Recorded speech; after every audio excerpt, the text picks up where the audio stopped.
बातमीपत्रात आता पाहूयात गल्लीपासून ते दिल्लीपर्यंतच्या ताज्या घडामोडींचा धावता आढावा। राज्य सरकारने अयोध्येत जाणाऱ्या महाराष्ट्रातील भाविकांसाठी मोठा निर्णय घेतलाय। अयोध्येला महाराष्ट्र भवन बांधण्याचा निर्णय घेण्यात आला आहे। तसेच श्रीनगर येथेही महाराष्ट्र भवन उभारण्याचा निर्णय घेण्यात आला असल्याची घोषणा उपमुख्यमंत्री अजित पवार यांनी केली। अजित पवार यांनी आज राज्याचा अंतरिम अर्थसंकल्प सादर केला। यामध्ये ही घोषणा करण्यात आली आहे। अयोध्येला महाराष्ट्र भवन बांधण्याचा निर्णय राज्य सरकारकडून घेण्यात आला आहे। तसेच श्रीनगर येथेही महाराष्ट्र भवन उभारण्याचा निर्णय घेण्यात आला असल्याची घोषणा अजित पवार यांनी केली।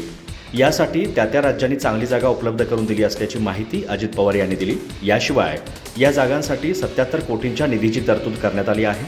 दरम्यान उत्तर प्रदेशचे मुख्यमंत्री योगी आदित्यनाथ हे मुंबई दौऱ्यावर आले होते। तेव्हा मुख्यमंत्री एकनाथ शिंदे यांनी योगी आदित्यनाथ यांच्याकडे अयोध्येमध्ये महाराष्ट्र भवन उभारण्याची जागा देण्याची मागणी केली होती।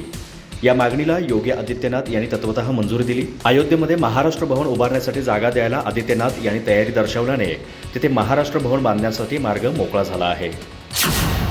आता दूध का दूध पाणी का पाणी होऊनच जाऊ दे, मी देखील सर्व काही उघड करतो असे म्हणत मराठा आंदोलक मनोज जरांगे यांनी त्यांच्या आंदोलनाच्या विरोधात होणाऱ्या SIT चौकशीवर प्रतिक्रिया दिली आहे। तसेच आशिष शेलार यांच्या खांद्यावर बंदूक ठेवून देवेंद्र फडणवीस गोळी चालवत आहेत असा हल्लाबोल देखील त्यांनी केला आहे।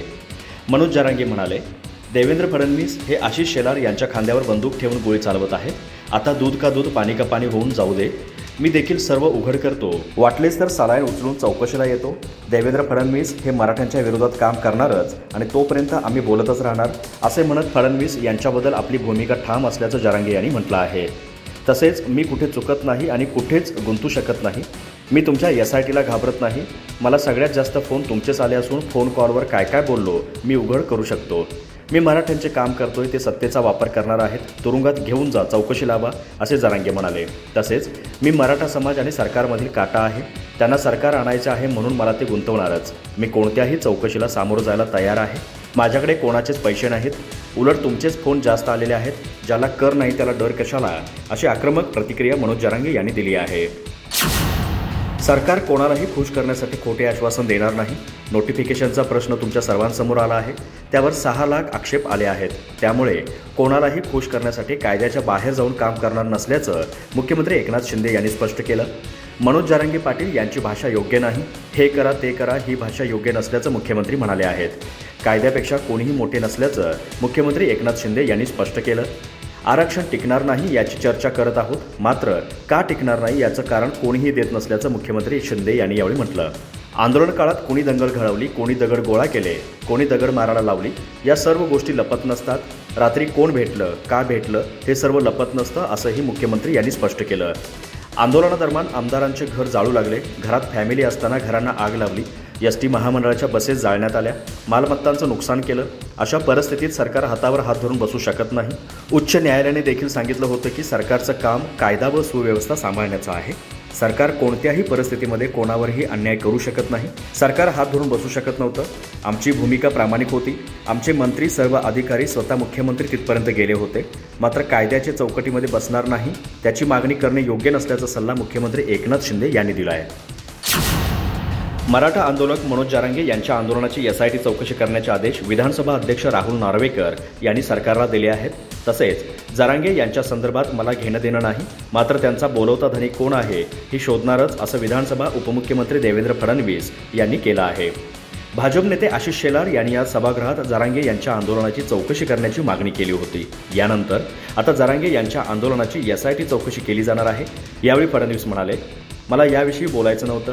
मराठा समाजाच्या संदर्भात मी काय केलं हे महाराष्ट्राला माहीत आहे। मी मुख्यमंत्री असताना आरक्षण दिलं, मराठा समाजासाठी काय काय केलं यासाठी मला कोणाच्याही सर्टिफिकेटची गरज नाही। जरांगे पाटील माझ्याविषयी बोलले, त्यानंतर मराठा समाज माझ्या पाठीशी उभा राहिला असे फडणवीस यावेळी म्हणाले। तसेच शिवाजी महाराजांचे नाव घ्यायचंच आणि दुसऱ्यांना शिव्या द्यायच्या। लाठीचार्जच्या आधी मनोज जरांगे यांना परत कोणी आणलं, त्यांना घरी कोण भेटलं हे शोधायला हवं असं फडणवीस म्हणाले आहेत। तसेच आरोपी सांगत आहेत की दगडफेक करायला कोणी सांगितली, पोलीस आपले नाहीत का, समाजाला विघटित करण्याचा प्रयत्न होतोय, त्यांना पैसे कोण देतंय, त्यांना मदत कोण करतं हे सर्व बाहेर येईल असे फडणवीस यावेळी म्हणाले आहेत। मनोज जरांगे यांच्या आंदोलनामागे शरद पवार यांचा हात आहे. आंदोलन काळात केवळ शरद पवारच जरांगेंना फोन करत होते. विशेषतः जरांगेही केवळ त्यांच्यावरच विश्वास दाखवत होते.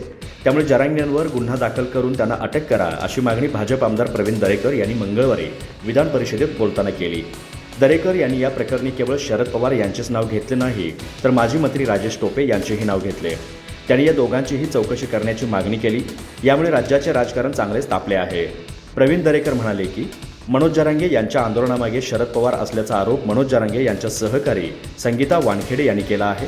शरद पवार हेच मनोज जरांगे यांना फोन करत होते. जरांगेही केवळ त्यांनाच विश्वासात घेत होते. मराठा आंदोलनाचा सर्व खर्च शरद पवार यांनीच केल्याचं कालांतरानं स्पष्ट होईल. जरांगे यांचे बॅनर लावणारे कार्यकर्ते हे राष्ट्रवादीचे म्हणजे शरद पवार यांचेच होते. याचा पुरावा अजय बारस्कर महाराज यांच्याकडे आहे. सर्वात महत्त्वाचं म्हणजे शरद पवार जसे सांगतात तसे जरांगे करतात. मुळात शरद पवार हेच आरक्षणाचे मारेकरी आहेत असे प्रवीण दरेकर सभागृहात संगीता वानखेडे यांचा दाखला देत म्हणाले.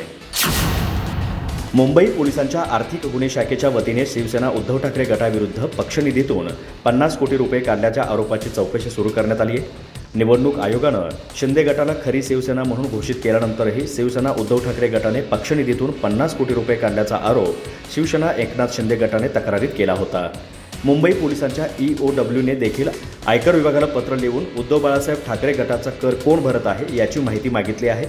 मुंबई पोलिसांच्या म्हणण्यानुसार गेल्या महिन्यात मुख्यमंत्री एकनाथ शिंदे यांच्या नेतृत्वाखालील शिवसेनेने मुंबईचे पोलीस आयुक्त विवेक फळसणकर यांची भेट घेऊन उद्धव ठाकरे यांच्या नेतृत्वाखालील ठाकरे गटाच्या कार्यकर्त्यांच्या विरोधात फसवणूक आणि बनावटगिरी केल्याप्रकरणी पोलिसात तक्रार दाखल केली होती.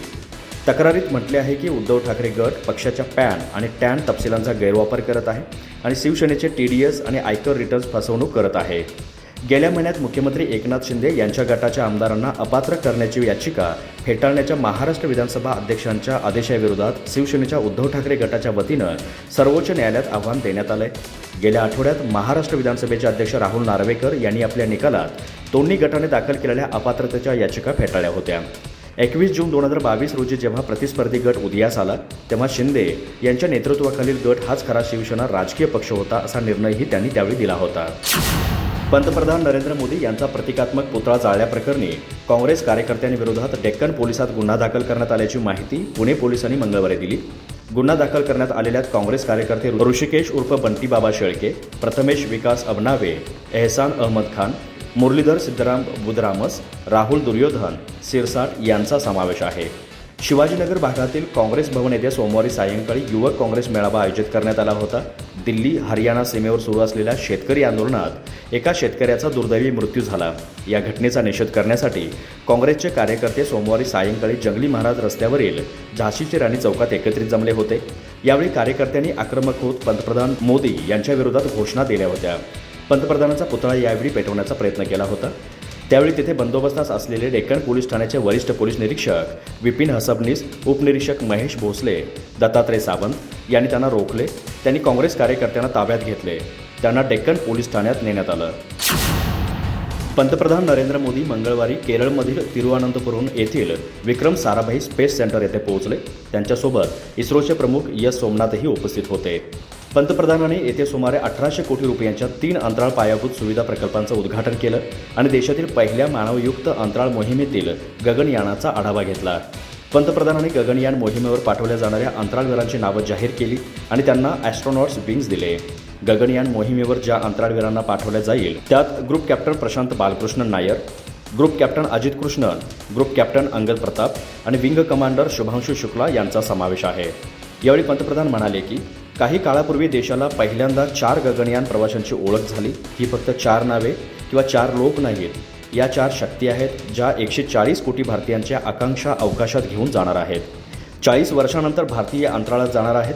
पण यावेळी वेळ आमची आहे, काउंटडाऊन देखील आमचा आहे आणि रॉकेट देखील आमचे आहे असे पंतप्रधान मोदी यावेळी म्हटले.